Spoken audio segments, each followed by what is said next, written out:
Okay, so far we have seen how to develop a website. Now, once we understood how to develop a website, the basic aim of this particular unit is how to make your website accessible over the internet. So, designing a website is a one thing, but once you design a website, you have to publish that website so any user can access that particular website on the internet. And making your website available on the internet is called as web hosting. So in this unit, we are going to learn about web hosting. So in this particular lecture, we are going to understand about the basics of web hosting. So let's start. So why web hosting? So as I already said, when you design your website on your personal computer, it's a local website. It means you have designed a website and it resides on your personal computer. And since anyone cannot access your website or your website cannot be accessed by anyone on the internet. Only you can access that particular website on your PC. But the basic aim of your website is it should be accessible over the internet. So the need is your website should be accessible from anywhere on the internet.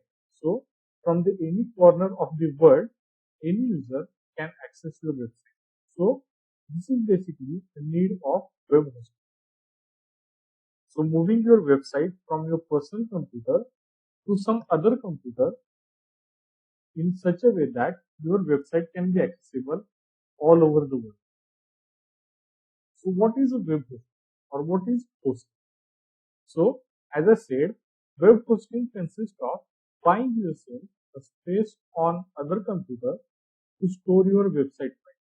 So we have already learned how to develop a website and how to create the files related to your website.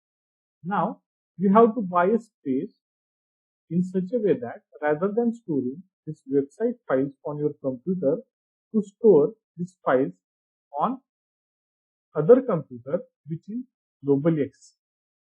Then whenever you store the files, these files can be accessed by a web browser.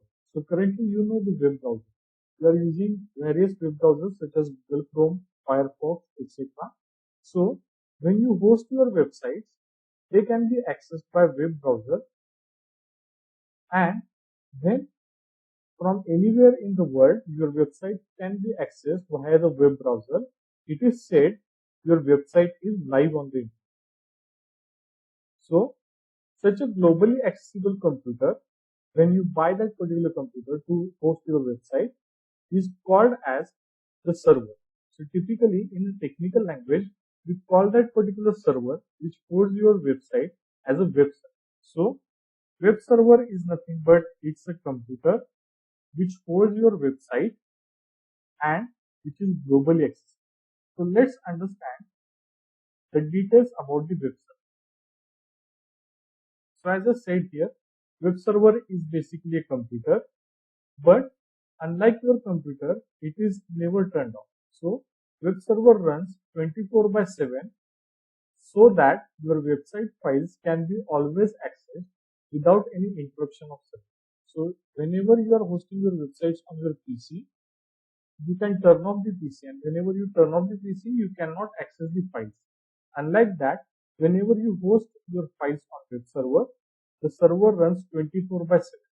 And since these servers are globally accessible, your websites can be accessed at any time from anywhere 24/7.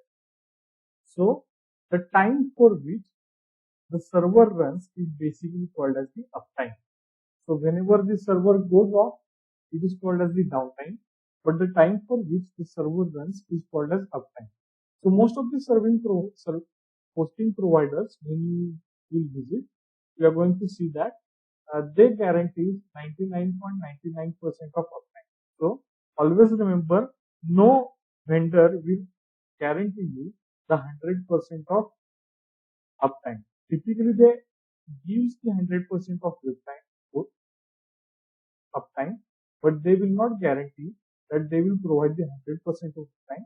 But typically it is 99.99% of uptime. Now, once you host your website on the web server, you can access the website. So you can access the website either with the help of one address, typically called as the IP address. Now currently you might be knowing this particular address. All the people in the KIT might know this IP address. This belongs to the continuum systems. So our continuum system can be accessed with the help of IP address, while our website, which belongs to our college, can be accessed with the name. So every server can be accessed either via IP address or via the name. There are two ways to access the website located on server, either by IP address or by name. So let's understand the types of web hosting. So web hosting is widely divided into three types. The first type is called as shared hosting. The second type is called as VPS hosting, that is virtual private server hosting. And the third type is called as dedicated server hosting. Now, as I already said, server is nothing but the computer with large processing capacity and which runs 24/7. So it's again just a computer, but it runs 24/7. Its processing capacity is high, and this particular computer is globally accessible. That is basically called as server. So let's try to understand what do you mean by shared hosting. So whenever I say there is shared hosting, it is the most commonly used form of hosting. So in shared hosting, all the resources on the server are shared among the websites residing on that particular server. So there are n number of websites I can host on a single server, and all the resources such as RAM of that server, processor of that server, also the bandwidth of that server is shared among all the websites that are hosted on server. Now you might come across the question, if I'm hosting n number of websites on a single server, is it really secure? Yes, you can use a shared hosting to host n number of websites, and still it is secure because each one has given its own username and password, which is restricted to his website. So shared hosting, even if the number of websites are residing on a single server, it is a secure way of hosting your website. This setup is good for small sites like small or local businesses or port teams. So if you are going to host a website for a local business or comparatively small business, such as a website of school or website of college or website of some local business, then the shared hosting is good for that. Here is the image which gives you an idea about shared hosting. So this particular green block here is nothing but your physical server. Is nothing but your physical server. And this particular laptops I have shown, this can be assumed as a website. So here you can see there are total n number of websites which are residing on a single physical server. So all of these particular websites are sharing the resources of this particular server. So this is basically called as shared hosting. VPS hosting and dedicated hosting we'll see. So VPS hosting. So VPS hosting is called as the virtual private server hosting. So it reserves resources which only your website has access to. So what has happened in VPS hosting? There is still a single physical server present, but this particular single physical server is partitioned into a small virtual server. So they are partitioned into small virtual servers, and each virtual server now contain a separate website. So the physical or the hardware server is still one, but on a single hardware server they have created a small virtual servers which are software based servers, and on each virtual server they have hosted a separate website. So as compared to shared hosting, it is more reliable alternative. So VPS hosting is more reliable as compared to shared hosting. But the problem is it is also more costly than the shared hosting. So if you have medium-sized business, then you can go with the VPS hosting. So if you have the businesses such as shopping website, if you have any businesses such as it is accessible over the different states in a single country, then you can go for the VPS hosting. There are large number of users. So here you can again see this particular image.